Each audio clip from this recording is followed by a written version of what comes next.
और वो 73 डेज वाला हम लोगों ने कर लिया था, आपको याद हो तो। अब उसी के जैसा ही देखो, वहां जो पिछला क्वेश्चन हमारा था उसमें हमें प्रॉपर डेज दिए हुए थे 73 डेज, लेकिन अगर मैं बात करूं इस क्वेश्चन की, तो यहां आपको नंबर ऑफ डेज नहीं दिए हुए हैं बच्चे, यहां आपको नंबर ऑफ डेज निकालने पड़ेंगे।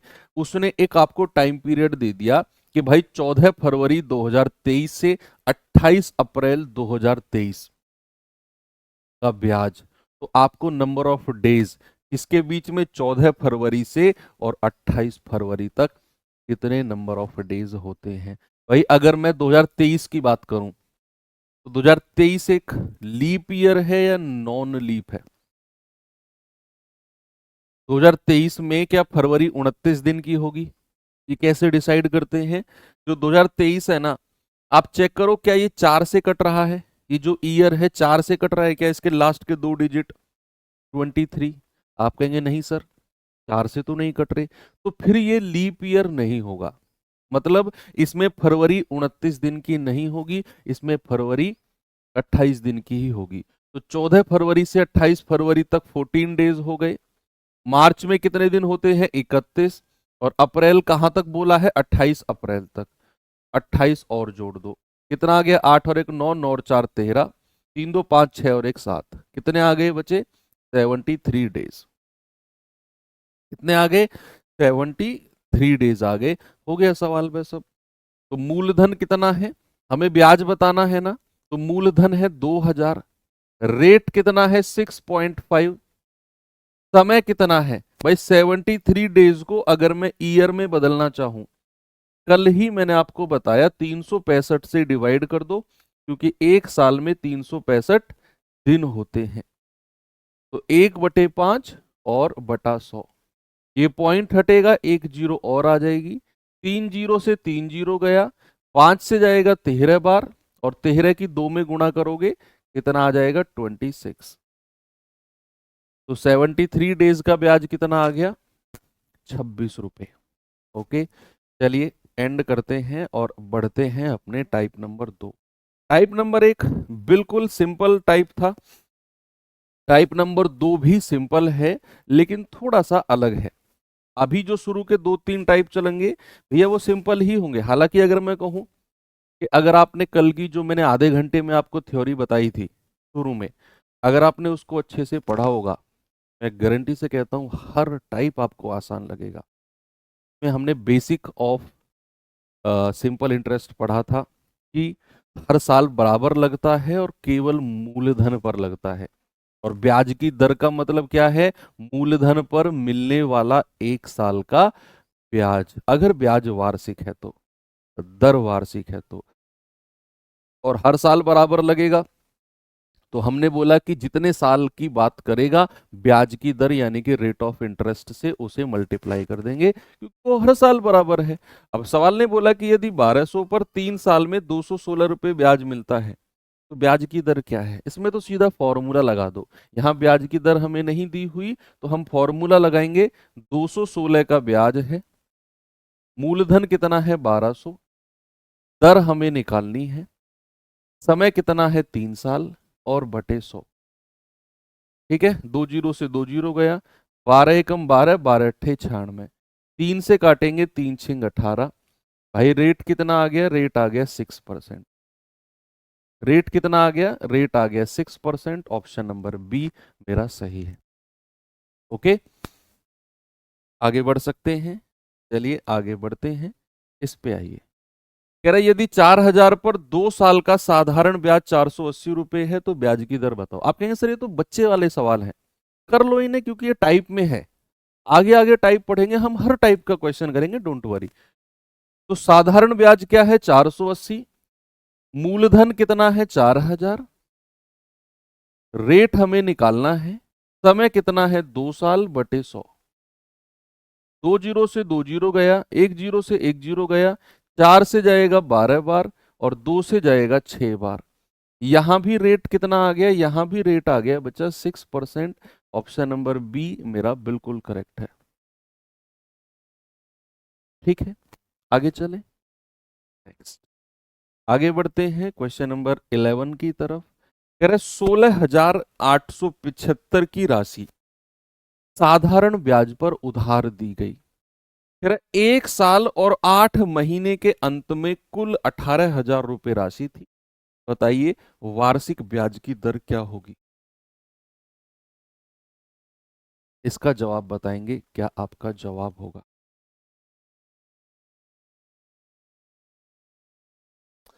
भाई 16,875 रुपए का मूलधन है। 1 साल 8 महीने में कुल राशि, कुल राशि का मतलब क्या है बच्चा, अमाउंट यानी कि मिश्र धन। कुल मिश्र धन कितना हो गया, 18,000। अब मूलधन था मेरे पास 16,875, अमाउंट हो गया 18,000। ब्याज कितना मिला, ब्याज कितना मिला। अगर मैं ब्याज की बात करूंगा तो आप कहेंगे सर मिश्रधन यानी कि 18,000 में से 16,875 रुपए माइनस कर दो, तो ये आ जाएगा 1,125 रुपए, यानी कि 1,125 रुपए का ब्याज है। कितने का ब्याज है, 1,125।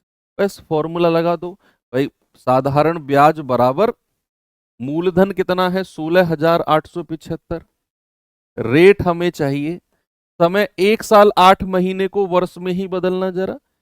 तो महीने को वर्ष में बदलना कल ही मैंने बताया था, 12 से डिवाइड कर दो, 4 दूनी 8, 4 तिया 12, 3 एकम 3 और 2, 5/3 वर्ष। यानी कि मैं कहूंगा 1 साल 8 महीने का मतलब है 5/3 वर्ष। तो आप कहेंगे कि सर समय कितना हो गया, 5/3 और बटे 100। यहां से आर की वैल्यू जल्दी से कैलकुलेट करके मुझे बताइए क्या होगी। बहुत सिंपल क्वेश्चन है। 4% आप लोगों का आ रहा है, चलिए देखते हैं भाई। ओके, 25 से कटेगा क्या ये, 25 छिक्के 150, 25 सत्ते 175, 25 पंजे 125 और 25 चौकू 100। कोई प्रॉब्लम नहीं है। 25 से कटेगा 25 दूनी 50, 25 सत्ते 175, 25 चौके 100, 25 चौके 100, 25 पंजे 125, 9 तिया 27, 9 पंजे 45। कोई प्रॉब्लम नहीं है। 5 से 5 कट गया, 3 से 3 कट गया, ये वाला 4 इधर आ जाएगा, यानी कि R इक्वल्स टू कितना मिलेगा, R इक्वल्स टू मिलेगा 4%, यानी कि ऑप्शन नंबर बी मेरा सही है। आगे चले, नेक्स्ट इस पे आएंगे जरा। कैलकुलेशन स्पीड काटने पीटने वाली अगर आपको बढ़ानी है तो रोज 10 मिनट फ्री टाइम में, अपने टाइम टेबल में उसको काउंट नहीं करना है, फ्री टाइम में सब कुछ पढ़ लो, सब कुछ ओवर हो जाए, बिल्कुल आपका सारा का सारा जितना भी आपका टारगेट था दिन का वो कंप्लीट हो जाए। तो आपको क्या करना है, 10 मिनट अपने निकालने हैं। उस 10 मिनट में एक कॉपी और एक पेन के अलावा और कुछ आपके पास नहीं होना, फोन कैलकुलेटर कुछ भी नहीं। तो 10 मिनट में आपने क्या करना है, जो भी दिमाग में कैलकुलेशन आए, भाई दिमाग बोलते हैं ना कि सबसे बड़ा कंप्यूटर दिमाग होता है। आप दिमाग में ऐसे सोचो कोई कैलकुलेशन, मगर हम कोई ना कोई आ जाएगी दिमाग, जो भी प्लस माइनस गुणा भाग जो भी आए उसे लिखो कॉपी पे और उसे सॉल्व करो बिना कैलकुलेटर के, चाहे कितना भी समय लगे। इसको कहते हैं माइंड एक्सरसाइज। आप रेगुलर 10 मिनट दोगे, शुरू के 2-4 दिन आपको अजीब लगेगा, यार मैं क्या कर रहा हूँ, क्यों कर रहा हूँ, बहुत सारे क्वेश्चन आएंगे, आपको बोरियत महसूस होगी। लेकिन 4-5 दिन आप जैसे लगातार वो 10 मिनट माइंड एक्सरसाइज करोगे बच्चे, उसका फर्क आपको आपकी कैलकुलेशन में दिखने लग जाएगा। जब आप सवाल कर रहे होगे तो वहां पर भी वही दिमाग आपका काम करेगा जो वो 10 मिनट वाला था। तो रेगुलर 10 मिनट सोने से पहले या कभी भी आप निकाल लो, माइंड एक्सरसाइज। कुछ भी दिमाग में गुणा की, आपको दिमाग में आ रहा है 25 × 47, लिखो 25 × 47 और उसे सॉल्व करो। कुछ भी डिवाइड का भी आ रहा है उसे भी करो। करेक्ट को इस तरीके से काटने पीटने वाली चीजें आपकी बहुत सुधर जाएंगी, बहुत हद तक सुधर जाएंगी। कह रहा है कोई धन साधारण ब्याज पर उधार दिया गया, 3 वर्ष में उसका साधारण ब्याज मूलधन का 3/5 हो गया। कह रहे ब्याज वार्षिक दर बताइए क्या होगी। बहुत सिंपल क्वेश्चन है। अब यहां पर हमें एग्जैक्ट वैल्यू कुछ दी हुई नहीं है, ना तो हमें ये पता कि एग्जैक्ट साधारण ब्याज कितना था, ना हमें ये पता कि भाई साहब मिश्र धन कितना है, ना हमें ये पता मूलधन कितना है। वैसे हमें ये बोल दिया कि भाई जो साधारण ब्याज है ना वो मूलधन का 3/5 है, जो सिंपल इंटरेस्ट है वो प्रिंसिपल का 3/5 है, ऐसा सवाल ने बोल दिया। सिंपल इंटरेस्ट जो है वो मूलधन का 3/5। अगर मैं इसी 3/5 को परसेंट में आपसे पूछूं, क्या आप मुझे बता सकते हो? क्या परसेंटेज चैप्टर में आपने किसी भी फ्रैक्शन को परसेंट में बदलना सीखा था? बोलिए, किसी भी फ्रैक्शन, किसी भी भिन्न को अगर मैं परसेंट में बदलता हूं बच्चे, क्या मैं उसे 100 से मल्टीप्लाई नहीं करता हूं? अरे सर हाँ, बोला तो था आपने। तो अगर मैं आपसे कहूंगा साधारण ब्याज मूलधन का 3/5 हो गया, तो क्या आप ये बोल सकते हैं कि भाई अगर मैं इसे परसेंटेज में बदलना चाहूंगा तो 100 से मल्टीप्लाई कर दूंगा, तो ये साधारण ब्याज कितना आ गया? 60%। 20 दिया 60, साधारण ब्याज कितना हो गया? 60%। और कल ही आपने पढ़ा साधारण ब्याज होता है बच्चे रेट ऑफ इंटरेस्ट, ब्याज की दर को जब आप समय से, समय कितना दिया हुआ है, समय से मल्टीप्लाई कर दो तो साधारण ब्याज मिल जाता है। और यहां से मेरे भाई अगर मैं रेट ऑफ इंटरेस्ट आपसे पूछूंगा तो आप कहोगे 60/3, ये 3 नीचे चला जाएगा ना, तो रेट ऑफ इंटरेस्ट कितना आ गया? रेट ऑफ इंटरेस्ट 20% आ गया। Option number B. कितना सिंपल क्वेश्चन है, कितना सिंपल क्वेश्चन है बताइए। आपने जस्ट ये लाइन पढ़ी कि साधारण ब्याज मूलधन का 3/5 है, आपने इस 3/5 को फ्रैक्शन को परसेंटेज में चेंज कर लिया 100 से गुणा करके, तो आपको पता चल गया कि जो साधारण ब्याज है जी वो 60% है।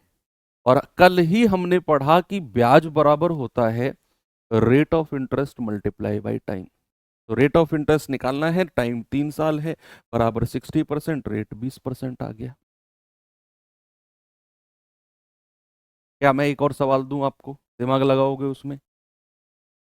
चलिए लगाइए दिमाग इसमें, देखता हूं कौन इसमें दिमाग लगाता है, फिर हम टाइप चेंज करते हैं।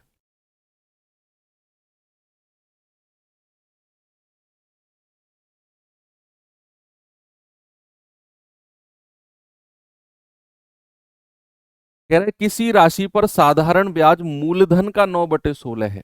इस बार उसने बोला कि जो साधारण ब्याज है वो मूलधन का 9/16 गुना है, यानी कि जो सिंपल इंटरेस्ट है वो sum of money is 9/16 of the principal. तो क्या मैं ये बता सकता हूं कि जो सिंपल इंटरेस्ट को उसने 9/16 बोला वो परसेंट में कितना है? वो परसेंट में कितना है? आप कहेंगे हाँ जी सर बिल्कुल बता सकते हैं कि जो 9/16 फ्रैक्शन है इसको 100 से गुणा कर दो, इतना परसेंट हो जाएगा। होगा कि नहीं? बोलिए, होगा कि नहीं? और हमें पता है कि भैया ये तो ब्याज है इतना, और ब्याज बराबर कल हमने क्या सीखा था? ब्याज की दर, ब्याज की दर को समय से मल्टीप्लाई करने पर ही हमें 9 की 100 में गुणा करेंगे, यानी कि 900/16% मिलेगा। क्या बात यहीं तक थी? बिल्कुल। अब सवाल कहता है कि समय और दर यानी कि टाइम और रेट बराबर है। क्या बोला सवाल ने? टाइम पीरियड और रेट ऑफ इंटरेस्ट इक्वल है, और आपसे पूछा है रेट ऑफ इंटरेस्ट बताओ। क्या सवाल ने बोला है कि समय और रेट बराबर है? क्या बच्चे सवाल ने बोला कि टी बराबर आर होगा? ये मैंने अपनी तरफ से नहीं लिखा, ये सवाल ने बोला है कि समय और दर बराबर हैं, यानी कि time period equal to rate. और हमसे पूछा है रेट, तो आप क्या करोगे? रेट को तो रेट ही रहने दो और समय की जगह भी रेट लिख दो, आर लिख दो, बराबर 900/16 परसेंट। परसेंट से परसेंट गया, आर स्क्वायर बराबर 900/16, तो आर बराबर कितना हो जाएगा? √ऑफ 900/16। बताइए, √ऑफ 900/16, तो 900 का कितना होता है? 30 भाई, 2 जीरो का 1 जीरो, 9 का 3, और 16 का कितना होता है? 4। तो 30/4 यानी कि 15/2, और 15/2 यानी कि 7.5%। रेट कितना आ जाएगा बच्चे? 7.5%। ऑप्शन नंबर डी बिल्कुल करेक्ट है। बहुत अच्छा क्वेश्चन है, स्टार लगा लेना बच्चे। आपको बोला है साधारण ब्याज मूलधन का 9/16, तो मैंने इसको परसेंटेज में चेंज कर लिया, 9/16 इंटू 100%, और उसको मैंने कह दिया R% गुणा टी बराबर इतना। फिर उसने कहा समय बराबर दर है, टी बराबर आर बोल दिया। तो हमसे पूछा है दर बताओ, तो हमने टी की जगह आर लिख दिया। R% गुणा आर बराबर इतना, आर स्क्वायर बराबर इतना, आर बराबर 7 हुआ। 2R भी तो हो सकता है। वाह वाह मेरे शेर, आप कहना चाह रहे हो R गुणा आर बराबर 2R। तुम्हें तो गले मिलाकर ना धृतराष्ट्र वाला काम करने का मन कर रहा है मेरा। अच्छा, तुम कहना चाह रहे हो कि 50 गुणा 50 बराबर 100। तुम कहना चाह रहे हो 2 गुणा, या तुम कहना चाह रहे हो 5 गुणा 5 बराबर 10। तुम कहना चाह रहे हो 7 गुणा 7 बराबर 14। ये कहना चाह रहे हो तुम? कौन सी प्रेफरेंस भरे हो भैया नंबर 1 पे है? क्या कहना चाह रहे हो तुम? R गुणा R 2R होगा, आर स्क्वायर होगा? कोई बात नहीं, बड़े बड़े शहरों में छोटी। 2 सवाल किए, उनमें बोला गया था साधारण ब्याज मूलधन का इतना, 3/5। इसमें बोला था साधारण ब्याज मूलधन का 9/16। अब मैं जो सवाल आपको देने वाला हूं वो है कि कोई धनराशि कोई धनराशि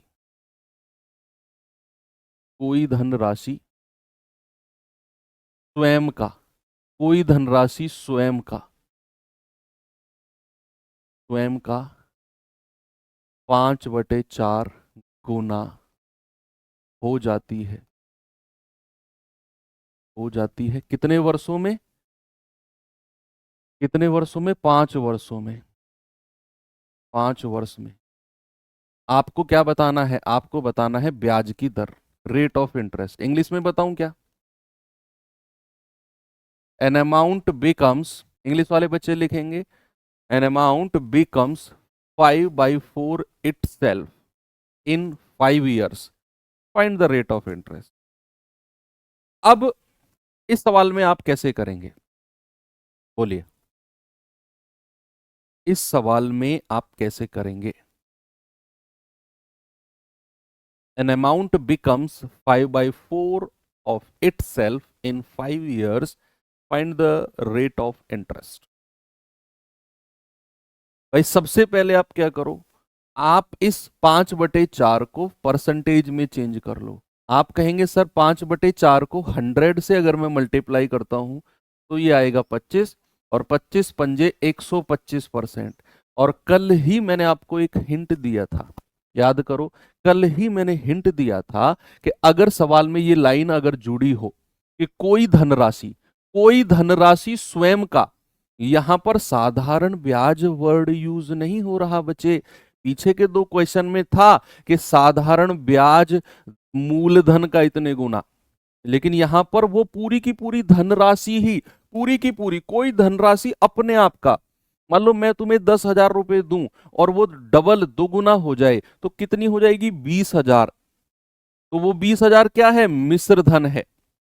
मैंने आपको पैसा दिया 5,000, वो 3 गुना हो गया, कितना हो गया? 15,000। वो 15,000 क्या है? अमाउंट है, मिश्र धन है। तो यहां पर अगर कोई धनराशि स्वयं का 5/4 गुना हो जाती है, धनराशि हो जाती है, मतलब ये अमाउंट है। और कल ही सिखाया था 125% में मूलधन 100% अलग कर दो, सिखाया था ना इसी तरीके से, और ब्याज अलग कर दो। ब्याज कितना है भैया? 125 में से 100% अलग कर दिया, 25% ब्याज आ गया। 25% क्या आ गया? ब्याज। और ब्याज का मतलब होता है ब्याज की दर मल्टीप्लाई बाई टाइम। टाइम कितना है? 5 साल, बराबर 25%। 5 से कटेगा 5 बार, तो रेट कितना आ गया? 5%। रेट कितना आ गया बच्चे, रेट आ गया 5%। ठीक है, कोई प्रॉब्लम नहीं है। अगर सवाल में कहेगा साधारण ब्याज मूलधन का इतने गुना है, तो वो साधारण ब्याज की बात करेगा। लेकिन अगर सवाल में कहेगा कि धनराशि अपने आप का इतने गुना है, तो वो अमाउंट की बात करेगा, मिश्र धन की बात करेगा बच्चे। ठीक है, तो चलें आगे। Very good. अब आते हैं टाइप नंबर 3 पे। टाइप नंबर 3 पे पहला क्वेश्चन आपको मैं देता हूं ये।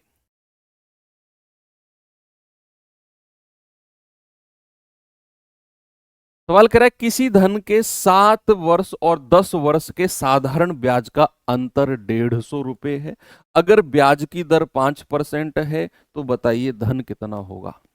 अब आपको यहां पर उस चीज की वैल्यू पता चलेगी जो मैं आपको कल से सिखाता हुआ आ रहा हूं कि ब्याज की दर को समय से गुणा कर दो तो आपको ब्याज मिल जाएगा परसेंट में।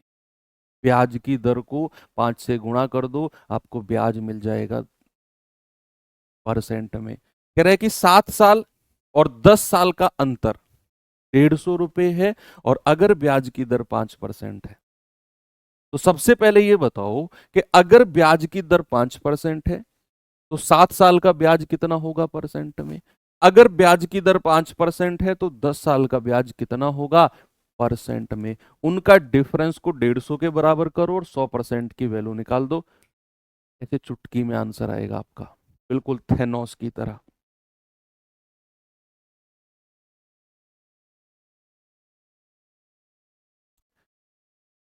बताएंगे बच्चे जल्दी से क्या होगा।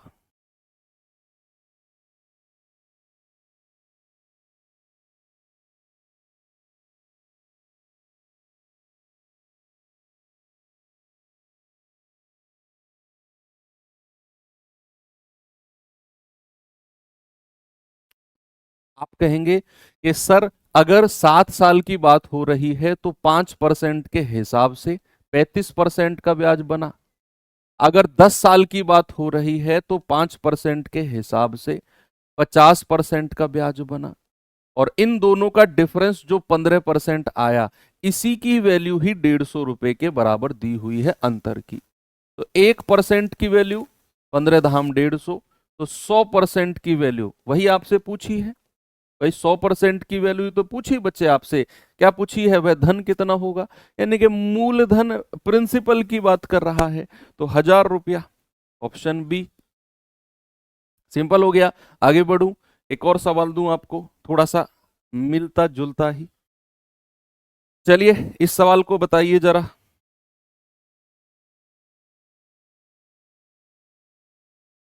सवाल है एक निश्चित राशि पर 9.6% वार्षिक दर से 15 महीने और 11.4% वार्षिक दर से 8 महीने का साधारण ब्याज का अंतर 1320 रुपए है। बताइए वो धनराशि क्या होगी। सर 7 और 10 का डिफरेंस बिल्कुल कर सकते हो। बिल्कुल बच्चे, बहुत बढ़िया। I am proud of you कि भैया 7 और 10 का डिफरेंस कितना है, 3 साल, और उसको आप ब्याज की दर से गुणा कर दो, डिफरेंस आ गया 15%।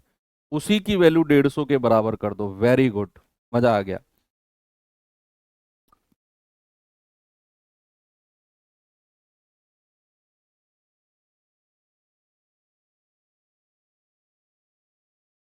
कह रहा है कि एक निश्चित राशि पर 9.6% की दर से 15 महीने और 11.4% की दर से 8 महीने, लेकिन यहां समय का डिफरेंस मत ले लेना। पिछले क्वेश्चन में ले सकते हो 7 का और 10 का डिफरेंस। क्यों? क्योंकि वहां ब्याज की दर दोनों केस में एक ही है। यहां पर 15 महीने के लिए ब्याज की दर इतनी है और 8 महीने के लिए ब्याज की दर इतनी है। तो यहां समय का डिफरेंस मत ले लेना, यहां तो मल्टीप्लाई करना ही पड़ेगा, यहां तो मल्टीप्लाई करना ही पड़ेगा। बोलिए भाई, 9.6 वार्षिक है और ये 15 महीने को वर्ष में बदलेंगे तो 12 से डिवाइड करेंगे ना। तो आप कहोगे बिल्कुल करेंगे सर। तो 9.6 गुणा 15/12, तो कितना आएगा, 12 अट्ठे 96, 0.8 और 15 अट्ठे 120, यानी कि 12%। भाई यहां से ब्याज मिल गया कितना, 12%। और 11.4 मल्टीप्लाई बाई 8 महीने हैं, 12 से डिवाइड करेंगे, 12 से डिवाइड करेंगे, यहां कितना मिलेगा, 4 दूनी 8, 4 तिया 12, 3 से गुणा करेंगे, 3 तिया 9, 3 अट्ठे 24, और 38 दूनी 76, यानी कि 7.6%। यहां से कितना मिल गया, 7.6%। अब इन दोनों का डिफरेंस हमें 1320 दे रखा है, तो यहां पर इन दोनों का डिफरेंस कितना आएगा, 4.4। भाई 12 में से 7.6 माइनस कर दो, कितना आएगा, पहले 12 में से 7 माइनस करो, कितना आ गया, 5। 5 में से फिर 0.6 माइनस कर दो, तो 4.4। और इसी 4.4% की वैल्यू हमें 1320 दे रखी है। आप 1% और 100% की वैल्यू निकाल दो। क्या प्रॉब्लम आई आपको, कुछ भी प्रॉब्लम नहीं है। पॉइंट हटेगा 0, 44 तिया 132, यानी कि 1% की वैल्यू आ गई 300, तो 100% की वैल्यू कितनी होगी, 100% की वैल्यू हो जाएगी 30,000। यही आपका मूलधन है, ये पूरा 3 बार गया है ना। तो आपका जवाब आ गया 30,000। समझ में आई बात। भाई आपने सबसे पहले 9.6% को 15 महीने को वर्ष में बदलकर गुणा किया 12%, फिर आपने 11.4% को 8 महीने को वर्ष में बदल के गुणा किया 7.6%। इन दोनों का डिफरेंस देखा 4.4%, और उसी की ही वैल्यू आपको इतनी दी हुई है, 1% और 100% निकालना था। 1% और 100% निकालना था, बस। आगे चलें, इस सवाल पे आइए जरा, बताइए मुझे इसका जवाब क्या होगा।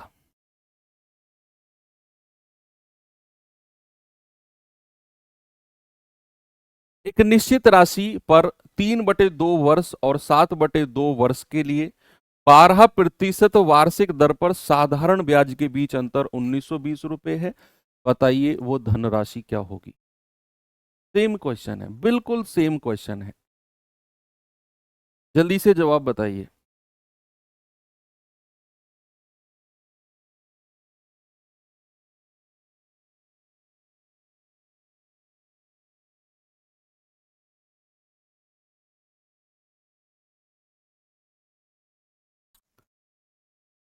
इस 3/2 वर्ष के लिए 12% के हिसाब से कितना ब्याज बनेगा, आप कहेंगे 3/2 गुणा 12। भाई आप क्या कर रहे हो, बेसिकली आप ब्याज की दर को समय से गुणा कर रहे हो, जो कल हमने सीखा। तो ये आ जाएगा 2 छिक्के 12 और 6 तिया 18% ब्याज। और 7/2 वर्ष के लिए 12% के हिसाब से कितना बना, आप कहेंगे 2 छिक्के 12, 7 छिंग 42% ब्याज। और इन दोनों का डिफरेंस कितना है, 12 में से 8 गए 4, 3 में से 1 गया 2, 24% ब्याज। और इसी की वैल्यू अंतर दिया हुआ है 1920। तो 1% की वैल्यू कितनी आएगी, 24 अट्ठे 192, 80 आ जाएगी। और 100% की वैल्यू कितनी आएगी, 100% की वैल्यू आ जाएगी 8,000। कितनी आ जाएगी बच्चे, 8,000। ऑप्शन नंबर ए बिल्कुल सही है। आगे सभी का लास्ट क्वेश्चन, थोड़ा सा दिमाग लगाने वाला। चलिए देखते हैं इस टाइप का क्या है, और बताएंगे मुझे जवाब।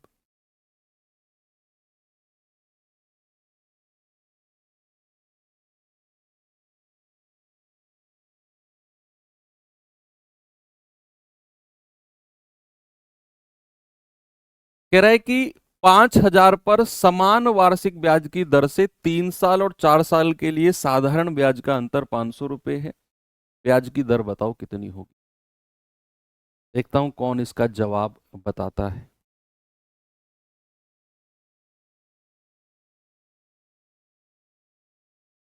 बोलिए।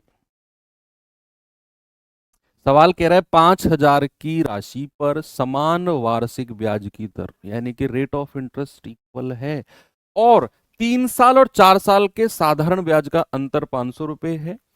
ब्याज की दर, सबसे पहले अगर मैं आपसे पूछूं, इस अंतर को परसेंट में बदल लो। क्या बदल सकते हो, जो ये अंतर हमें दिया हुआ है 500 रुपए, ये 5,000 रुपए पर है। क्या मैं इसे परसेंट में बदल सकता हूं, क्या मैं इसे परसेंट में बदल सकता हूं कि जो 500 रुपए का अंतर है ये परसेंट में कितना होगा? हाँ जी सर, बिल्कुल बता सकते हैं। 500 बटे 5000, मूलधन 5000 है ना, और मल्टीप्लाई बाई 100। 2 जीरो से 2 जीरो गया, 50 धाम 500, यानी कि जो ये अंतर आया है ना, जो 500 रुपए का अंतर है, इसको मैंने परसेंट में बदल लिया। हमें पता चल गया सर 10% का अंतर है। अब हमें पता है कि हमें ब्याज की दर पूछी गई है, हमें ब्याज की दर पूछी गई है। अब या तो मैं ऑप्शन की मदद ले लूं कि भैया ब्याज की दर 8% मान लो, पहले 3 साल का ब्याज कितना है 24%, फिर 4 साल का कितना हो गया 32%, अंतर कितना 8%, लेकिन हमें तो 10% चाहिए। या फिर 9% मानोगे, 9 तिया 27, 9 चौक 36, अंतर कितना आ गया 9%, बात नहीं बनेगी। हमें तो 10% का अंतर चाहिए। 10 तिया 30, 10 चौके 40, अंतर कितना आ गया 10%, यानी कि ऑप्शन नंबर सी बिल्कुल करेक्ट हो जाएगा। ऑप्शन की मदद ले लो। नहीं तो ब्याज की दर को R% मान लो। ब्याज की दर को क्या मान लो कि ब्याज की दर R% है, कि रेट ऑफ इंटरेस्ट कितना है R%। तो 3 साल का ब्याज और 4 साल का कितना हो जाएगा 4R%, और 3 साल का 3R%, और अंतर निकालने के लिए माइनस करेंगे बराबर 10%। तो 4 में से 3 गया R, केवल 1 बचेगा, और R% की वैल्यू कितनी आ गई 10। आपका जवाब हो जाएगा ऑप्शन नंबर सी। ठीक है, जरूरत नहीं थी, हालांकि अंतर कितना है आपने परसेंट में निकाला 10। अब सीधा सीधा समय का अंतर ले लो, 3 और 4 साल का अंतर 1 साल है, और 1 को मल्टीप्लाई करके देखो चारों ऑप्शन से, जिसका अंतर 10% के बराबर आ गया वही जवाब है। ओके, ये थोड़ी अलग सोच है, हो सकता है आपको थोड़ा सा परेशान कर रही हो। इस तरीके से आपने एसआई के क्वेश्चन कभी नहीं किए हो। आपने सीधा फॉर्मूला लगाया, मूलधन गुणा, मान लो रेट आर है, मूलधन गुणा आर गुणा 3/100, मूलधन गुणा आर गुणा 4/100, फिर घटाकर बराबर 500, वहां से काटा पीटी करके आर बराबर 10। इस तरीके से आपने क्या होगा, लेकिन वो जरूरत ही नहीं है आपको। थोड़ा सा अलग सोचना है, डिफरेंट सोचना है, शायद पेन उठाने की भी जरूरत ना पड़े आपको। ओके, चले, ये हो गया, ये हो गया, ये हो गया। अब बढ़ते हैं अपने टाइप नंबर 4 के पास। टाइप नंबर 4 में जाने से पहले, टाइप नंबर 4 में जाने से पहले मैं आपको टाइप नंबर 5 के क्वेश्चन कराता हूं, जो कि टाइप नंबर 4 में ही पढ़ेंगे हम, क्योंकि आपने वो पढ़ा है अभी कि कोई धनराशि, अगर मैं आपसे पूछूं, या फिर टाइप नंबर 4 ही पढ़ते हैं चलो पहले, तो ये भी इतना टिपिकल नहीं है। टाइप नंबर 4 क्या है बच्चे, जरा देखना। टाइप नंबर 4 है भाई, अगर मैं आपसे पूछूं कि ब्याज की दर, समझना बात को, ब्याज की दर जो आपको दी हुई है, सपोज 10% है, ब्याज की दर 10% है। मैंने कहा समय जो है वो 3 साल है, 3 साल है। अब जो मैं लिखने वाला हूं जरा उस बात पे गौर करना। अगर रेट ऑफ इंटरेस्ट, इंग्लिश वाले बच्चे लिखेंगे, अगर रेट ऑफ इंटरेस्ट, अगर ब्याज की दर, अगर रेट ऑफ इंटरेस्ट 2% एक्स्ट्रा होता, अतिरिक्त, अगर रेट ऑफ इंटरेस्ट 2% एक्स्ट्रा होता, तो ब्याज के रूप में, तो ब्याज के रूप में 240 रुपए एक्स्ट्रा मिलते, एक्स्ट्रा मिलते। मुझे बताइए मूलधन, या फिर इंग्लिश में जिसको प्रिंसिपल कहते हैं, क्या होगा? सवाल को पढ़ना और समझने की कोशिश करना। मैं टाइप में जाने से पहले आपको थोड़ा सा कुछ समझाना चाह रहा हूं इस बारे में, आपकी सोच डेवलप हो। मैंने कहा रेट 10% है, समय 3 साल है, अगर ब्याज की दर 2% एक्स्ट्रा होती, तो आपको ब्याज के रूप में 240 रुपए एक्स्ट्रा मिलते। बताइए मूलधन कितना है? अब आप में से कुछ बच्चे ये सवाल को पढ़ के करो अपने को, मैं कह रहा हूं आप गलती तो लिखोगे यार, रफ कॉपी कौन देखने आ रहा है आपकी, आप लिखो कॉपी में गलत। इस सवाल को पढ़ के जो भी आपके दिमाग में आ रहा है यार इस तरीके से होगा, आप लिखो अपनी रफ कॉपी में। अगर वो सही रहा तो आपको अंदर से कॉन्फिडेंस आएगा, गलत रहा तो आपको एटलीस्ट ये पता रहेगा कि आगे से मुझे ये नहीं सोचना है, ये नहीं करना है। लिखो कैसे करेंगे इसे, कुछ तो लिखो, ब्लैंक मत रहो बिल्कुल। आप ज्यादा से ज्यादा क्या लिखोगे, आप कहोगे कि 2% एक्स्ट्रा और 240% एक्स्ट्रा, आप यही तो कहोगे। 2% की वैल्यू 240, आप कहोगे 1% की वैल्यू 120, और आप कहोगे 100% की वैल्यू 12,000। इससे ज्यादा और क्या लिखोगे आप? मैं कहूंगा ये गलत है। कोई बात नहीं, गलत है तो हो गया, लेकिन आपको ये तो पता रहेगा कि आगे से जब भी ऐसा सवाल आएगा तो मैं डायरेक्ट इस एक्स्ट्रा वाली वैल्यू को इस एक्स्ट्रा वाली वैल्यू के बराबर नहीं करूंगा। ये सीख जाओगे आप अगर आप ये लिखोगे। मैंने लिखा ना, मैंने काटा फिर इसको, क्योंकि ऐसे नहीं करना है। क्यों? क्योंकि यहां पर बच्चे सामने देखेंगे, यहां पर आपको 2% जो एक्स्ट्रा हुआ है ना, ये ब्याज की दर है। और ब्याज की दर का मतलब क्या होता है? बोलिए। रेट ऑफ इंटरेस्ट का मतलब क्या होता है? रेट ऑफ इंटरेस्ट का मतलब होता है हर साल मिलने वाला प्रतिशत ब्याज। हर साल, कल ही बोला ना। तो अगर उसने ब्याज की दर को 2% एक्स्ट्रा बोला, मतलब कि हर साल 2% एक्स्ट्रा हो जाएगा पैसा। हर साल 2% एक्स्ट्रा। और समय कितना है? आप कहेंगे 3 साल। तो अगर पहली साल मुझे 2% एक्स्ट्रा मिलेगा, तो टोटल 3 साल में कितना एक्स्ट्रा मिलेगा परसेंट में? अगर मैं आपसे कहूं 3 साल में कितना एक्स्ट्रा ब्याज मिलेगा, मैं केवल एक्स्ट्रा ब्याज की बात कर रहा हूं, तो आप कहेंगे कि सर समय 3 साल है और ब्याज की दर 2% एक्स्ट्रा है, यानी कि हर साल मुझे 2% एक्स्ट्रा मिलेगा, तो टोटल 3 साल में कितना एक्स्ट्रा मिल जाएगा? आप कहेंगे सर 3 गुणा 2, टोटल मुझे 6% एक्स्ट्रा ब्याज मिलेगा पूरे 3 साल में। पूरे 3 साल में 6% एक्स्ट्रा ब्याज मिल जाएगा। यहां तक कोई समस्या नहीं है। और ये जो 6% एक्स्ट्रा है, ये 240 रुपए दिया हुआ है इसने। ये टोटल 240 रुपए है, पूरे 3 साल में एक्स्ट्रा मिले हैं इतना, पूरे 3 साल में। तो 6% की वैल्यू 240, 1% की वैल्यू 6 चौक 24, 40। तो 100% की वैल्यू कितनी हो जाएगी? 100% की वैल्यू हो जाएगी मेरे भाई 4,000। ये आपका प्रिंसिपल है। आप कहेंगे सर यहां पर 10% की क्या जरूरत थी? मैं कहूंगा कोई जरूरत नहीं थी, कोई जरूरत ही नहीं। आपको तो केवल एक्स्ट्रा ब्याज चाहिए, और वो एक्स्ट्रा ब्याज आपको जो रेट एक्स्ट्रा उसने बढ़ाया है वो, और उसकी मल्टीप्लाई समय से गुणा करने पर मिल गया 6%। आपको इस ओरिजिनल रेट की कोई जरूरत नहीं है, नो नीड। बस आपने देखना है कि हर साल कितना एक्स्ट्रा है, 2%। समय कितना है? 3 साल, मल्टीप्लाई कर दिया 6%, 240, 100%, 4,000। तो समझ में आ गया कि कौन सा मेथड ये गलत है और ये वाला मेथड सही है। आपको सीधा सीधा ये एक्स्ट्रा ब्याज 240 के बराबर नहीं करना है, क्योंकि समय 3 साल है। अब आप सवाल करने के लिए तैयार हो और मुझसे भी पहले जवाब दे दोगे, अब मैं गारंटी से कह रहा हूं। देखिए ये सवाल बताइए,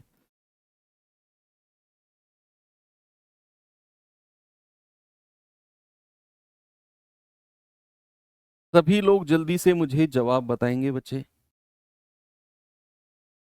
सवाल है, एक राशि को 3 वर्षों के लिए निश्चित दर पर साधारण ब्याज पर रखा गया, ठीक है।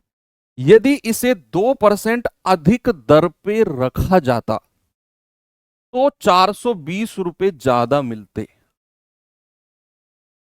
अगर इसे 2% अधिक, अब बच्चे ये आप गलती नहीं करोगे, मैं 100% दावे के साथ कह सकता हूं, कोई भी बच्चा ये नहीं लिख सकता कि ये 2% एक्स्ट्रा की वैल्यू 420 के बराबर होगी।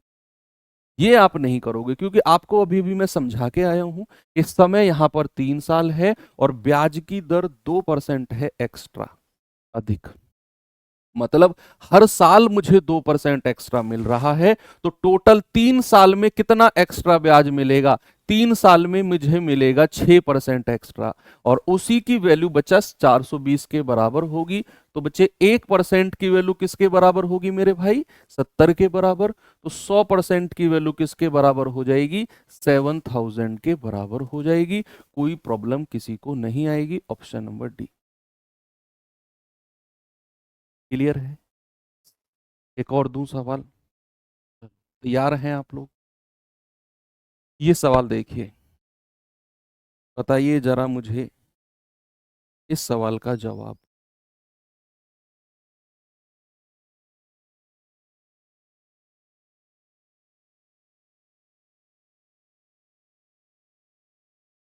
सवाल है, एक राशि साधारण ब्याज पर 6% की दर से 10 साल के लिए दी गई। यदि ब्याज की दर को 4% अधिक होती तो 2000 रुपये ज्यादा मिलते। अब ये वही कॉन्सेप्ट है जो मैंने आपको समझाया, ये वाला कॉन्सेप्ट, कि यहां पर मुझे रेट जो 10% दिया हुआ है इसकी जरूरत ही नहीं है। मुझे तो ये देखना है रेट एक्स्ट्रा कितना हुआ, उसकी मल्टीप्लाई ब्याज समय में गुणा करके एक्स्ट्रा ब्याज निकाल लूंगा मैं। तो उसी कॉन्सेप्ट को इस क्वेश्चन में सोचना है कि साधारण ब्याज की दर 6% है, 10 साल के लिए दिया गया। कह रहा है अगर ब्याज की दर 4% ज्यादा होती तो क्या मुझे यहां 6% की जरूरत है, जो एक्स ब्याज ओरिजिनल रेट दिया हुआ है ना? मुझे बोला है ब्याज की दर 4% अधिक यानी कि एक्स्ट्रा होता रेट, तो समय कितना है? 10 साल। तो क्या मैं 10 साल में एक्स्ट्रा ब्याज नहीं निकाल सकता हूं? बिल्कुल निकाल सकते हैं। बच्चे जरा मुझे बताना एक्स्ट्रा ब्याज क्या होगा? एक्स्ट्रा ब्याज आप कहेंगे सर 4% एक्स्ट्रा है और समय है 10 साल, तो मल्टीप्लाई करेंगे 40% एक्स्ट्रा है और जिसकी वैल्यू 2000 के बराबर हो जाएगी। तो 1% की वैल्यू किसके बराबर है बच्चे? 2000/40, यानी कि 50 के बराबर हो जाएगी। तो 100% की वैल्यू किसके बराबर हो जाएगी? 5000 के बराबर हो जाएगी। वेरी वेरी वेरी इजी, हमें यहाँ 6% की जरूरत ही नहीं है। अब आप सोचो, जो कल मैं आपको सिखा रहा था कि भैया अ, हम हमारा जो ओरिजिनल फॉर्मूला होता है मूलधन गुणा दर गुणा समय बटे 100, उसका बेसिक समझाया था ना मैंने, कि ब्याज की दर को समय से गुणा करो, क्योंकि हर साल बराबर ब्याज मिलता है, जितने समय के लिए कहेगा मल्टीप्लाई कर दो। मैंने कहा था कि उस बेसिक पे हमारा फोकस रहेगा और उसकी मदद से सवाल को कितने अच्छे तरीके से हम कर रहे हैं। आपको किसी भी क्वेश्चन में क्या ऐसा फील आ रहा है कि अगर मैं इसे मूलधन गुणा दर गुणा समय बटे 100 से करूं तो ये आसान होगा? नहीं ना, क्योंकि इससे आसान तरीका हो ही नहीं सकता। आप एक्स्ट्रा ब्याज निकाल रहे हो बस। एक और सवाल दूं? चलिए एक और सवाल देता हूं बच्चे, इस पे बताना जरा जवाब क्या होगा।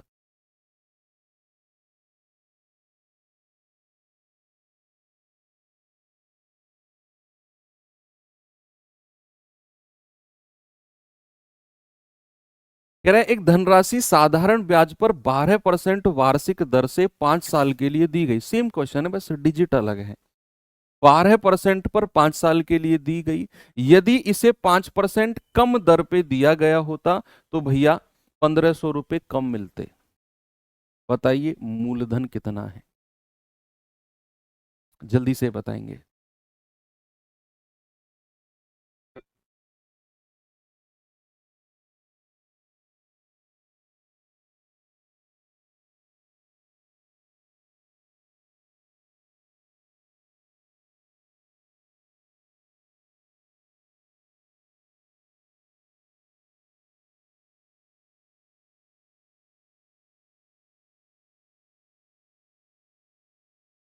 भाई यहां पर कह रहा है कि ब्याज की दर को 5% कम कर दो, तो समय कितना है? 5 साल। अगर मैं ब्याज की दर को 5% कम कर दूं तो टोटल 5 साल में कितनी कमी हो जाएगी? इस बार ब्याज की दर की वृद्धि नहीं कर रहा, वो कम कर रहा है। तो अगर मैं ब्याज की दर को 5% कम कर दूं तो टोटल 5 साल में कितनी कमी हो जाएगी? तो कुल कमी कितनी होगी?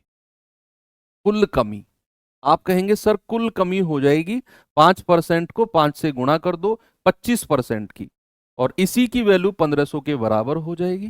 तो टोटल 1500 की कमी हुई है। 1% की वैल्यू आएगी 25 छिक्के 150, तो 100% की वैल्यू कितनी आ जाएगी? 6000। कितनी आएगी बच्चा? 6000, ऑप्शन नंबर बी। हो गया। लास्ट क्वेश्चन इस टाइप का करते हैं, फिर टाइप में चेंज करता हूं। चलिए देखता हूं कौन इस सवाल का जवाब बताता है। कह रहा है एक निश्चित धनराशि x% वार्षिक साधारण ब्याज की दर पर 7 साल में 22,494 हो जाती है। यदि वार्षिक साधारण ब्याज की दर x+4% होती तो 7 साल बाद देय धनराशि 25,917 होती।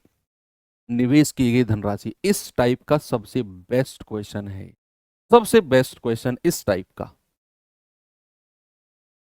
लेकिन होगा उसी तरीके से। आप सवाल को 2 बार 3 बार जितनी बार आपको लगे पढ़ो और कोशिश करो कि कैसे ये होगा। सर ने जो अभी हमें 4-5 आसान आसान से क्वेश्चन कराए हैं, उन तरीकों को लगाकर ये सवाल कैसे हो।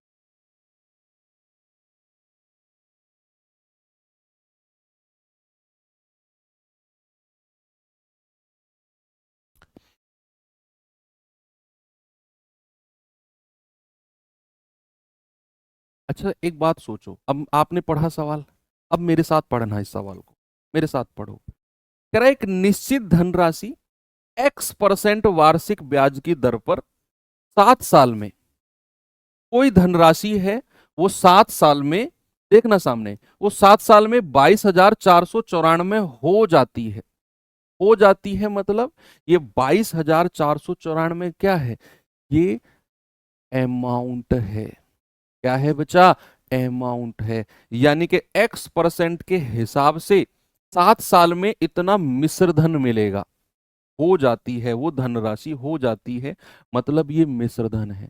नहीं पता हमें मूलधन क्या है, बस बोल दिया कि x% के हिसाब से 7 साल में इतना मिश्र धन है।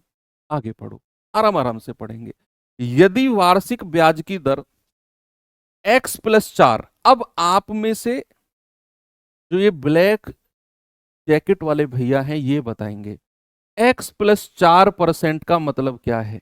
कि दर अगर x+4% होती, इसका मतलब क्या है कि ब्याज की दर अगर x+4% होती तो उन्हीं 7 साल में, जिन 7 सालों की बात हो रही है, उन्हीं 7 सालों में देय धनराशि, देय धनराशि को भी अमाउंट यानी कि मिश्र धन बोला जाता है, देय धनराशि 25,917 होती। यानी कि जो x% के हिसाब से 22,494 थी ना, अगर मैं ब्याज को x+4% कर दूं तो यही मिश्रधन बदल के कितना हो जाएगा? 25,917। बताइए धनराशि यानी कि प्रिंसिपल कितना है। अब ये ब्लैक जैकेट वाले भैया बताएंगे और कोई नहीं बताएगा, सब चुप रहेंगे कि x+4% अगर उसने रेट को किया है, इसका मतलब क्या है? इसका मतलब है कि उसने ब्याज की दर को 4% एक्स्ट्रा किया है। उसने ब्याज की दर को 4%, क्योंकि x% तो पहले थी, और अब उसने ब्याज की दर को अगर x+4% कर दिया, तो क्या इस बात को मैं ऐसे समझ लूं कि ब्याज की दर 4% बढ़ा दी उसने? भाई ब्याज की दर अगर उसने x+4% बोल दिया, तो क्या मैं कह दूं कि ब्याज की दर 4% एक्स्ट्रा? जो पीछे के 3-4 सवाल हमने किए उसमें तो सीधा सीधा लिखा हुआ था कि ब्याज की दर को इतना बढ़ा दूं, ब्याज की दर को इतना बढ़ा दूं। यहां उसने थोड़ा सा घुमाकर लिख दिया x+4, मतलब वही है सेम। x+4 का मतलब है x तो पहले थी, अब +4 और हो गई, यानी कि 4% एक्स्ट्रा। और कल मैंने आपको एक चीज बताई थी, क्या मूलधन कभी चेंज होता है? मैं आज अगर आपको 2 लाख रुपए उधार दे रहा हूं, तो 10 साल बाद चाहे उस 2 लाख पर कितना ही ब्याज बन जाए, लेकिन मेरा मूलधन तो 2 लाख ही रहेगा। तो अगर ये पैसा 22,494 से 25,917 हुआ है, तो ये क्या बढ़ा होगा? 25,917 रुपया हो गया, पहले कितना था? 22,494। तो जो ये बढ़ोतरी हुई है, ये किसकी बढ़ोतरी हुई होगी? 7 में से 4 गया 3, 11 में से 9 गया 2, 8 में से 4 गया 4, 5 में से 2 गया 3। तो जो ये 3423 रुपये बढ़ा होगा, क्या ये ब्याज का पैसा बढ़ा होगा? क्या ये 3423 रुपये जो बढ़ा होगा, पहला मिश्रधन 22,494, बाद का मिश्रधन 25,917, तो जो इन दोनों का अंतर आया है 3423, क्या ये ब्याज का रुपया ही तो होगा? और वो एक्स्ट्रा ब्याज कितना है भैया, जरा मुझे एक्स्ट्रा ब्याज बताना आप जल्दी से मुझे एक्स्ट्रा ब्याज बता दो। आप कहेंगे सर ब्याज की दर कितनी हुई है, प्लस का 4%। ब्याज की दर कितनी हुई है, प्लस का 4%। तो यानी कि 4% एक्स्ट्रा ब्याज है, और कितने साल में, 7 वर्ष में। कितने साल में बच्चे, 7 साल में। तो एक्स्ट्रा ब्याज कितना आ गया, 28%, और इसी 28% की वैल्यू 3423 के बराबर हो जाएगी। जो इन दोनों धनराशि, इन दोनों अमाउंट का जो डिफरेंस आया है 3423, यही मेरा एक्स्ट्रा ब्याज होगा। क्यों? क्योंकि जब रेट x% था, अमाउंट इतना था, जैसे ही रेट को मैंने 4% बढ़ाया तो अमाउंट इतना हो गया। यानी कि इस 4% को बढ़ाने की वजह से ही ये अमाउंट यहां से यहां पहुंचा है, 3423 ज्यादा हुआ है। तो 28%, 7 साल में 4% के हिसाब से 28% की वैल्यू इतनी, 100% निकाल दो। मैं कह रहा हूं इससे बेस्ट तरीका हो ही नहीं सकता। इस सवाल को बुक में देखना आप, आधे पेज में एक्स वैक्स मान के समझ में ही नहीं आएगा कैसे किया है उन्होंने। तो यहां से 1% कितना आ गया बच्चे, 3423 बटे 28, तो 7 चौको 28, 7 चौको 28, 7 चौक 28, 6, 7 अट्ठू 56, 7 नाम 63। तो 100% की वैल्यू कितनी हो जाएगी, 489 बटे 4 मल्टीप्लाई बाई 100। तो 4 से जाएगा 25 बार, और 25 की गुणा करेंगे, 25 निम्मा 225, हासिल का 22, 25 अट्ठे 200, 200 और 22 222, 25 चौके 100 और 22 122। भाई कितना आ गया, 12,225। ऑप्शन नंबर बी मेरा करेक्ट है, 12,225। स्टार लगाना, बहुत अच्छा क्वेश्चन है ये। चलिए अब हम चलते हैं टाइप नंबर 5 पे, और ये बिल्कुल आसान टाइप है, बिल्कुल आसान। ऐसे हम टाइप वाइज चलते रहेंगे, जो टाइप वाइज में अच्छे अच्छे क्वेश्चन आते रहेंगे उन्हें वहीं पे करते रहेंगे हम। टाइप नंबर 5 का जो कॉन्सेप्ट है मैं ऑलरेडी आपको बता चुका हूं। कैसे, कि अगर कोई धनराशि अपने आप का n गुना होती है, अगर कोई धनराशि अपने आप का n गुना होती है, तो क्या आप मुझे बता सकते हो कि वो प्रतिशत वृद्धि कितनी हुई होगी? प्रतिशत वृद्धि बता दो, प्रतिशत वृद्धि कितनी हुई है उसमें, प्रतिशत वृद्धि। फॉर्मूला लिखवाया था ना, n-1 इंटू 100% की वृद्धि हुई है सर उसमें। यस। अब मैं आपको कुछ थोड़ा सा दिमागी ज्ञान देना चाहता हूं।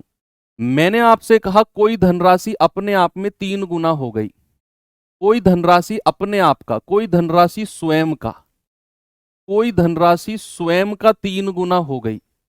तो आप मुझे बताएंगे जरा, हो जाती है कोई धनराशि स्वयं का 3 गुना हो जाती है, तो आप जरा मुझे बताना उस पे ब्याज कितना मिलेगा, प्रतिशत ब्याज। कोई धनराशि अगर स्वयं का 3 गुना हो जाती है तो उस पर मिलने वाला प्रतिशत ब्याज, प्रतिशत ब्याज। भैया यहां पर जो मैंने वृद्धि लिखी है ना, इसको हम ब्याज भी बोल सकते हैं, कि अगर कोई धनराशि स्वयं का 3 गुना हो जाती है तो भैया उस पर मिलने वाला प्रतिशत ब्याज n-1 इंटू 100%। कोई धनराशि, मैं लिख देता हूं, कोई धनराशि, कोई धनराशि स्वयं का, कोई धनराशि, क्या कर रहा हूं मैं, स्वयं का n गुना हो जाती है, कोई धनराशि स्वयं का n गुना हो जाती है तो प्रतिशत ब्याज हो जाएगा n-1 इंटू 100%। तो यहां पर अगर मैंने लिखा कि कोई धनराशि स्वयं का 3 गुना हो गई तो ब्याज कितना मिलेगा, आप कहेंगे सर ब्याज मिलेगा 3-1 मल्टीप्लाई बाई 100, यानी कि 200%। लेकिन आप बिना इस फॉर्मूले को लगाए भी ब्याज बता सकते हो। एक टाइप पहले मैंने आपको एक चीज कराई थी कि अगर कोई धनराशि भैया 5/4 हो जाती है, या साधारण ब्याज मूलधन का 2/5 गुना है, वहां पर हम क्या कर रहे थे, हम फ्रैक्शन को ही सीधा परसेंटेज में चेंज कर रहे थे। तो यहां पर एक तो तरीका हो गया आपका ये n-1 इंटू 100% लगाकर। दूसरा तरीका क्या होता है कि आपसे अगर बोला है कि कोई धनराशि स्वयं का 3 गुना हो जाती है, तो ये अमाउंट की बात कर रहा है। मान लो आज मैं आपको 10,000 रुपए उधार दूं और वो 4 गुना हो जाए, तो कितना हो गए, 10,000 का 4 गुना 40,000। तो वो 40,000 क्या है, वो अमाउंट है, वो मिश्रधन है। उस 40,000 में 10,000 मेरा मूलधन है और 30,000 मेरा ब्याज है।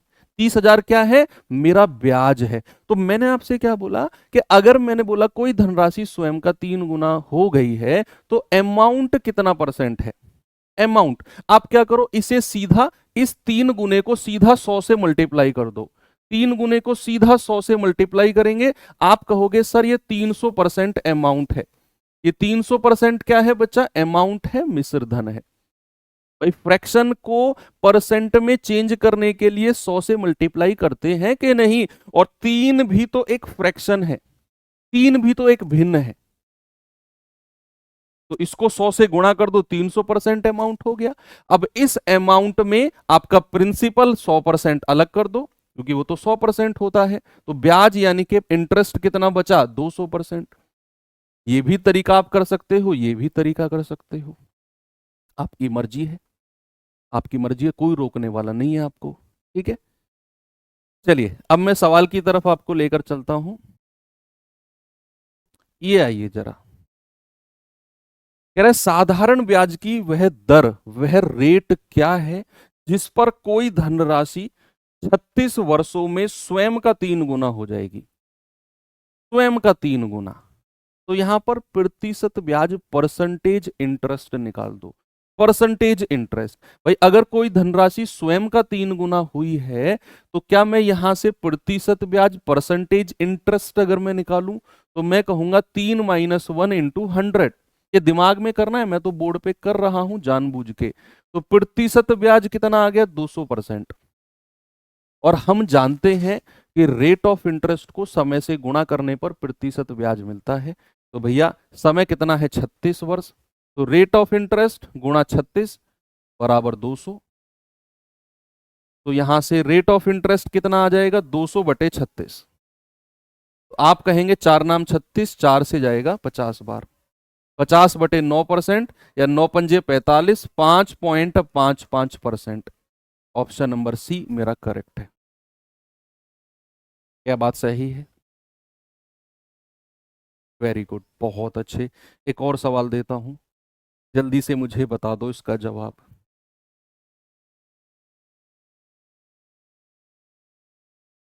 एक निश्चित धनराशि साधारण ब्याज पर 11 साल 6 महीने में दोगुनी हो जाती है, बताइए ब्याज की दर क्या है। सेम तरीका अपनाना है, बस क्या कर लो, इस 11 साल 6 महीने को वर्ष में बदल दो। तो 11 को तो 11 ही रहने दो, 6 महीने को अगर मैं वर्ष में बदलता हूं तो 12 से डिवाइड करता हूं मैं, 1/2।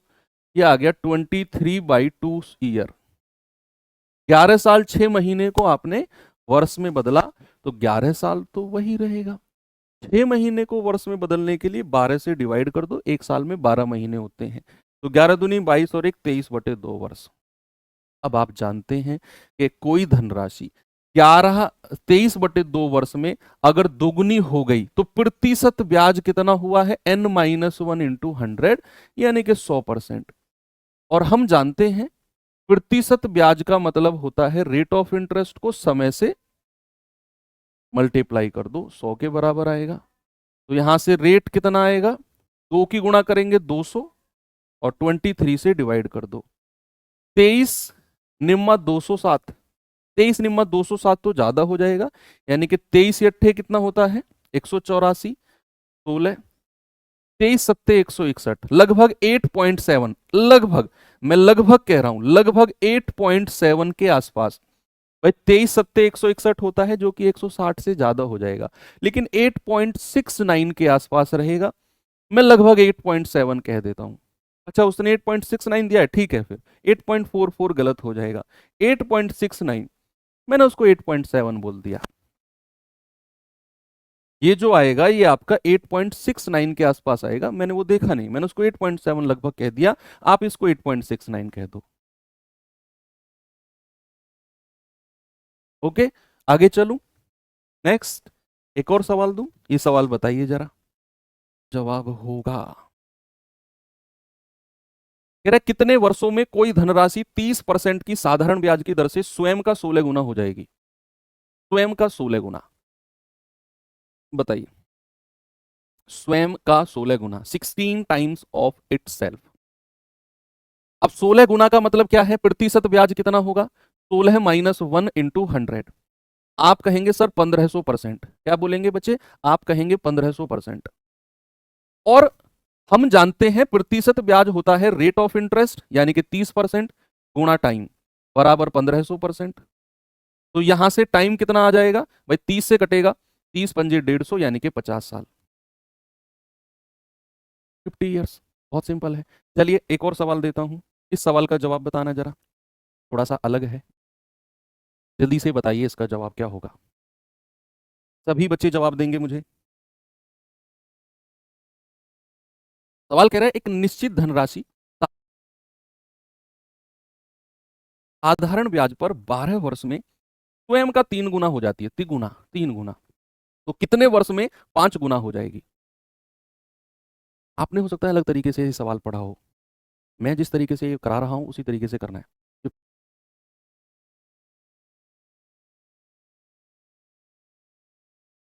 पीछे के सवाल किए, आप पहले यहां से आगे का सवाल पढ़ो ही मत, आप यहां से लेकर यहां तक का सवाल पढ़ो कि 12 साल में 3 गुना, 3 गुने का मतलब क्या हुआ? प्रतिशत ब्याज कितना है बच्चा? प्रतिशत ब्याज है 200%।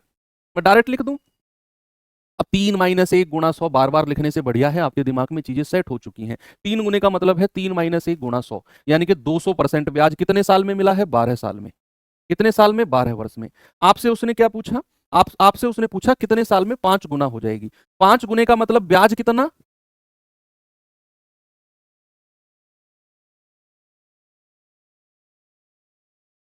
400%। बोलिए भाई, 5 - 1 × 100, 5 - 1 × 100, यानी कि 5 गुना होने के लिए ब्याज कितना मिलेगा? 400%। तो 200% ब्याज अगर 12 साल में है तो 400% ब्याज, भाई 200 को 2 से गुणा करने पर 400 मिलेगा, तो इसको भी 2 से गुणा कर दो, 24 साल। ये रहा ऑप्शन नंबर ए, ये लो। आपको केवल और केवल परसेंटेज इंटरेस्ट, प्रतिशत ब्याज निकालना है कि भैया 3 गुना मतलब 200% ब्याज 12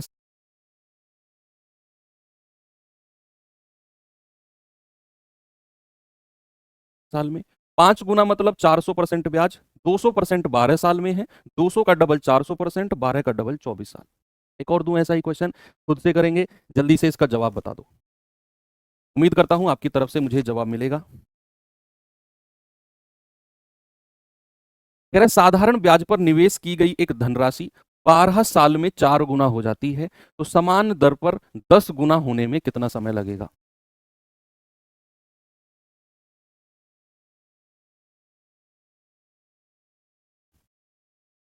जल्दी से बताएंगे बच्चे। 12 साल में 4 गुना, 4 गुने का मतलब है 300% ब्याज, और कितने साल में? 12 साल में। 10 गुने का मतलब क्या है? 900%। एक घटाकर 100 से गुणा कर दो, तो 900% ब्याज कितने में मिलेगा भाई? 300 का 3 गुना 900 होता है, तो 12 का भी 3 गुना कर दो, 36। अगर ये गुना नहीं होता है तो फिर 300% 12, 1% 12/300, 900% 12/300 गुणा 900। मैं वो इतना लंबा चौड़ा नहीं कर रहा हूं, मैं कह रहा हूं 3 तिया 9, 12 तिया 36। Option number C. Last question करते हैं और फिर सेशन को एंड करते हैं। लास्ट ही क्वेश्चन है मेरे पास आज का। चलिए बताइए जल्दी से जवाब। कह रहा है, एक धनराशि साधारण ब्याज पर 5% की दर से 3 गुना हो जाती है, उसी समय में किस रेट से 6 गुना हो जाएगी? अब हमें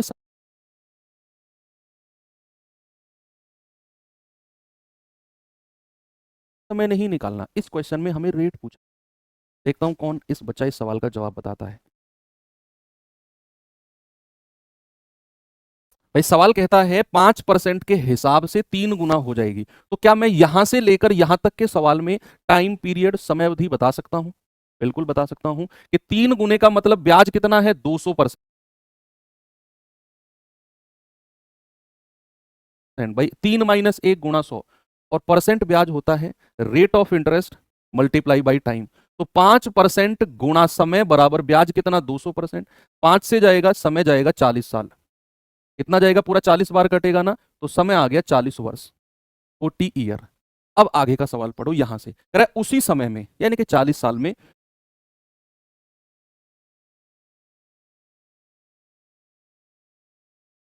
किस रेट से 6 गुना हो जाएगी। अब 6 गुने का मतलब क्या हुआ बच्चे, 6 गुने का मतलब है प्रतिशत ब्याज 500%। 6 - 1 × 100, 6 - 1 × 100 यानी कि 500%। तो आपको पता है कि भैया रेट ऑफ इंटरेस्ट गुणा 40 बराबर रेट कितना ब्याज मिला है, 500%। तो यहां से रेट ऑफ इंटरेस्ट कितना हो जाएगा, 500/40।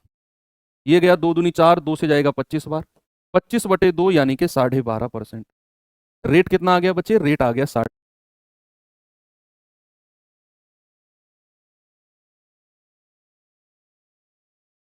12.5%। और आज का टारगेट होता है यहीं पर खत्म। अब हम इस क्लास को एंड करता हूं मैं। कल हम इस चैप्टर का नेक्स्ट पार्ट लेकर आएंगे जिसमें और भी अच्छे क्वेश्चंस होंगे। तो देखते हैं कल ये चैप्टर एंड होता है कि नहीं, शायद हो जाना चाहिए, क्योंकि अच्छे लेवल के क्वेश्चन 2-3 टाइप के ही इसमें बचे हुए हैं, सारे के सारे थोड़े से लैंग्वेज के क्वेश्चन होंगे, टफ नहीं है। मैं कह रहा हूँ कल फर्स्ट क्लास थी, अगर किसी बच्चे ने नहीं ली है तो शुरू का आधे घंटे का जो मैंने कॉन्सेप्ट बताया वो पढ़ लो। मैंने उसको पढ़ाते तुरंत बोला था कि आपका लगभग चैप्टर खत्म हो चुका है, और अभी तक की 2 क्लास में आपको ऐसा फील ही नहीं हुआ होगा कि कुछ पढ़ भी रहे हो आप। कल की क्लास में अच्छे लेवल के क्वेश्चन भी कराऊंगा, सीजीएल तक के क्वेश्चन कराऊंगा आपको, और आपको लगेगा कि यार कुछ है ही नहीं सवालों में, क्योंकि आपका बेसिक मजबूत हो चुका है। तो मिलेंगे कल सुबह 9 बजे। Thank you, have a nice day, जय हिंद।